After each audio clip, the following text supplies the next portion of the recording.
What's up, y'all? DC Reptile Man again. Got a crazy video for y'all today. Had a co-worker call me. So he called me and said his alarm is going off. And my original thing, I'm like, okay, why you telling me? But he said, no, hey, DC, there's a lizard in my yard and it's trying to get into my garage. So being from DC, I know Maryland, I know the lizards and stuff. I know the wildlife in Maryland. And I'm like, a lizard's trying to get in your garage. Okay, that's insignificant. Most of the lizards are very small around here. No larger than about 1.5 feet, maybe, So he said, no, this lizard is about 2 feet long. He's huge. He's sitting I'm watching him in the camera now, and he's laying in my yard. And I was like, what, are you sure what's going on? So he sent me this picture. So as you can tell from that picture, it's very unclear. It's very foggy. You can't really tell the size of the thing because how the picture is taken. It was taken from his security camera. So that's why it's all grainy and you really can't tell the size of whatever you're looking at. From what I see in that camera, it looks like it might be maybe a larger skink or something like that. But lo and behold, after work, I went to my old co-worker's house, went to his backyard, trying to survey the land back there, trying to basically track down a mysterious lizard. So I get back there and I get to the spot where the lizard was supposedly laying down at. I see it imprint in the grass. And I'm like, whoa, that's something big. Either a big snake or, well, it had to be a lizard because in the video you can clearly see the legs in the video. So I track from the spot where the lizard was laying at to all the way down maybe 15 feet away. It was like a back porch / like a concrete slab. The concrete slab was about 4 feet by 5 feet. And it had a clearance under it. So I shined what I use for a herping light. I shined it under there, and lo and behold, I see a tail at least this long, and I see bands on it. I really couldn't see, the coloring. All I know, it was a big tail, and it's not something from Maryland. So at this point, I haul tail to my car, trying to get all my herping gear. Got a little small shovels and stuff like that. Put my gloves on just in case I need to grab this thing very fast because I still don't know what it is. So I dig a little bit, get a little ground clearance, and I see a little more to tell. So I dig a little bit more. When I dig a little more, the lizard moves around. Guess he sees my hand moving this time, so he's trying to get a better anchor down. And when he anchored down, I seen this guy's eyes or girl's eyes. When I see this girl's eyes, I step back because I'm in shock. I'm in total misbelief what I'm seeing. I said to myself, this cannot be what I see, what I think, what I know it is. Once I realize what it is, I go to my coworker and say, what do you have that's fresh? Raw meat, fruits, something fresh. Of course, he come out with some lunch meat and some steamed shrimp. But so at this point, I'm like, hey, I can't win for losing. Sorry, it can't hurt but to try. All right. So I try the lunch meat and steamed shrimp. I try to lure him out. Wagging it around. I'm dragging it. Throwing it closer to him. He licks his tongue out, or she licks her tongue out, and she might have been interested, but she's more scared than interested. All right. So I remember I got a banana that I didn't eat at work. All right. And this first part of the video that you see, I break the banana in half. I take the half a banana, put it, stick it in the hole, shine my light down in there, and I'm weighing the banana down. The lizard come forward a little bit. Actually takes a bite of the banana, but pulls his head back real fast. Every time taking a banana, take a bite of banana, pulls his head back real fast. I'm like, damn, I cannot get to this thing that's under the porch of my coworker. All right. So at this point, I'm kind of frustrated. I'm excited, frustrated, and still thinking like this is crazy at the same damn time. All right. So I think to myself, this concrete slab on each side, it goes down about at least 4 feet of concrete on each side of the slab. So it's encased on the sides, on the top, and then the back is, of course, the side of the house. So only option available for this animal that's under the steps is to come out this hole that I dug. So what I did was I found cinder blocks, bricks, blocked it in there, and I took a step back. Actually went home and had to come back the next day. All right. So when I go home, I packed a little more things, another hook, another net, just to try to finagle the way in there so I can get this animal that's in here. So, and also I bring a couple of rats and mice, frozen rats and mice that I feed my animals because I know my animals love them.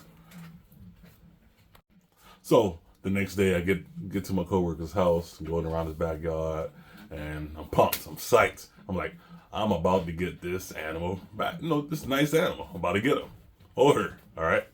So first thing I did was, before I was about to build something to actually trap it into coming out further into a trap. But I said, you know what? Before I do that, let me try one little thing. I got these long tongs. Let me show you. Forceps tongs, whatever. I had these. I took one of the rats. I put it in the hole that I dug the prior day. As soon as I lowered the tongs in there with the rat, you see one flick of the tongue, 2 flicks of the tongue. Then the lizard's like, oh, whoo, I smell it, I see some food, I gotta get it. So he comes down, scurrying down, scurrying down, scurrying down. And like, just like that, he comes down, and I'm like, oh, okay, I gotta move it at this point. So when he comes down, about to bite the rat, he actually gets the rat. And while he gets in the rat, trying to pull it off the tongs, I grab him, lift him up, throw him inside the net before he can react. But at this point, I'm so pumped up. I'm like, oh, take a step back, take a step back. Take a step back for like maybe 2 seconds or so. Then when in the net, I wrap the net up so he can't get back out. And I finally got him. But in the video, you'll see what I have. I'm not gonna tell you till then.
Hey, been the whole day trying to catch this daggone tegu from one of my coworkers' yard under his steps.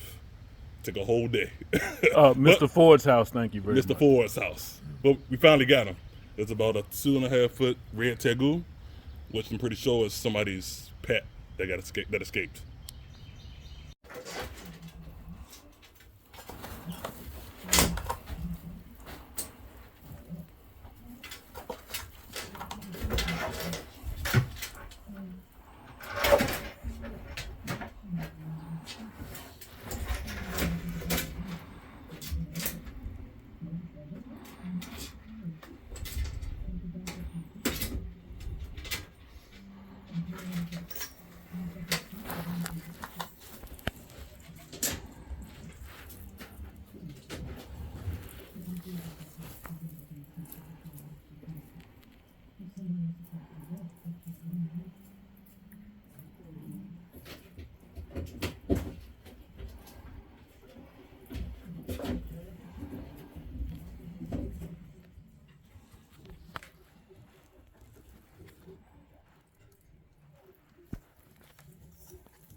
So after watching that video, I can tell you the animal that was under the step was a red tegu.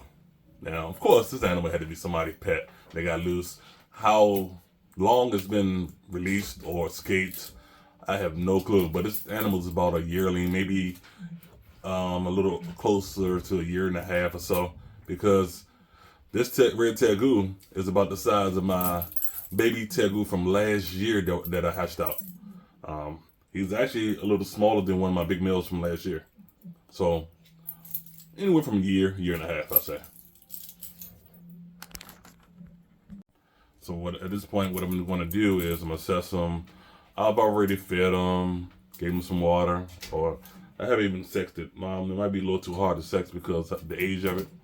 But from looking at this red tegu, it looks like it might be a female or a very young male that's not really showing male characteristics.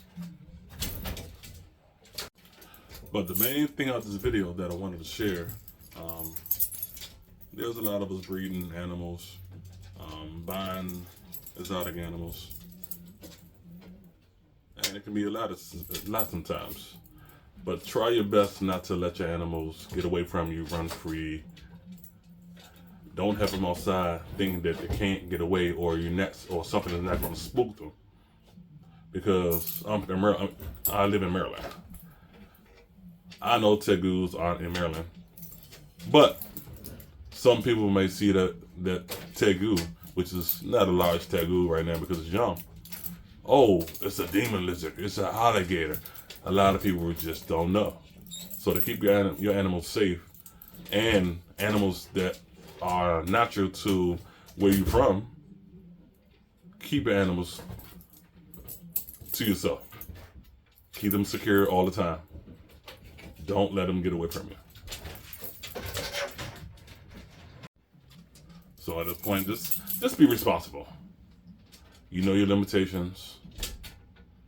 If you see people around you, there's somebody that may be new to the exotic animal game or the exotic animal world, try to coach them, Don't be all aggressive, but just try to show them what's the best thing.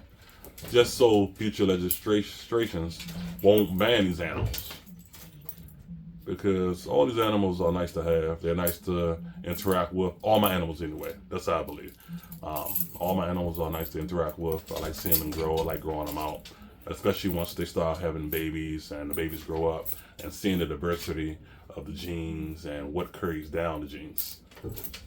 So if we're gonna have these animals with us for a lifetime or more, just beware of what you do.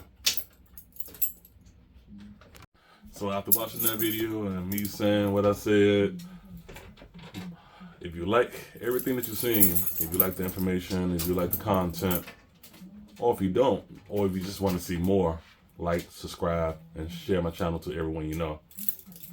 Until next time.